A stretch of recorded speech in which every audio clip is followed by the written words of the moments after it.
We're back for the final part of our deep dive into the Charente Estuary and this idea of terrain vague as a way to think about our changing relationship with water. It's been fascinating to explore, hasn't it? It really has. We've gone from the history of the landscape to imagining a future where we work with nature, not against it.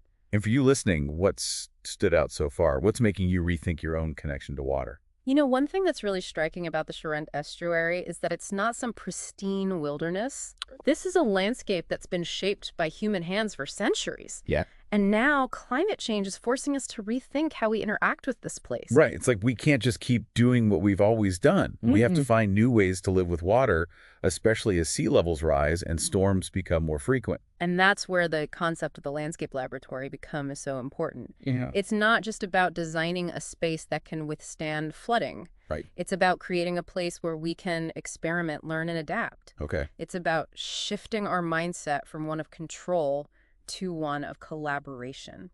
You've mentioned collaboration a few times now. What do you mean by that? Who needs to be involved in this process? Well, it's not enough for scientists and designers to come up with a plan in isolation. Right. The success of any adaptation project depends on engaging the local community every step of the way. Mm-hmm. That means listening to their concerns, understanding their values, and incorporating their knowledge into the design process. So it's about building trust and finding common ground. Absolutely. It's about recognizing that the people who live in these landscapes have a deep understanding of the challenges and opportunities that come with living with water. Their insights are invaluable. Okay, but let's be realistic. This is a radical idea. Not everyone is going to be on board with the idea of embracing flooding. How do you address those concerns? You're right, it's a big shift in thinking, but the essay suggests that part of what the Landscape Laboratory can do is help people to reframe their perceptions of flooding.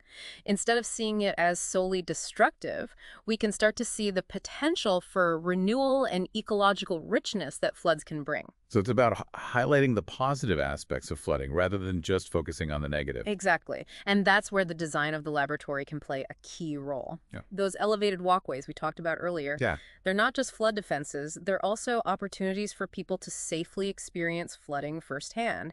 They can observe how the landscape changes, how the water moves, how nature adapts. So it's about turning fear into fascination. You could say that. It's about helping people to understand that flooding is a natural process and that it doesn't have to be a disaster.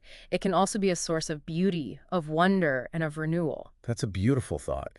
And it really speaks to the power of design to not just solve problems, but to change the way we see the world. It does, and the Charente Estuary project, if it comes to fruition, could be a powerful example of that. It could inspire other communities around the world to rethink their own relationship with water. So this is about more than just one place in France. It's about a global shift in mindset. It is. As climate change intensifies, we're all going to have to learn to live with water in new ways. And projects like this one can show us that it's possible to do that in a way that's both creative and resilient. This has been a truly thought-provoking deep dive. I know I'll be looking at water differently from now on. And for you listening, what will you take away from this exploration? What will stick with you? For me, the key takeaway is the importance of imagination. We can't just keep doing things the way we've always done them. We need to be open to new ideas, new approaches, and new ways of seeing the world. The Charente Estuary project is a reminder that even in the face of daunting challenges, there's still room for hope and for a brighter future. Well said.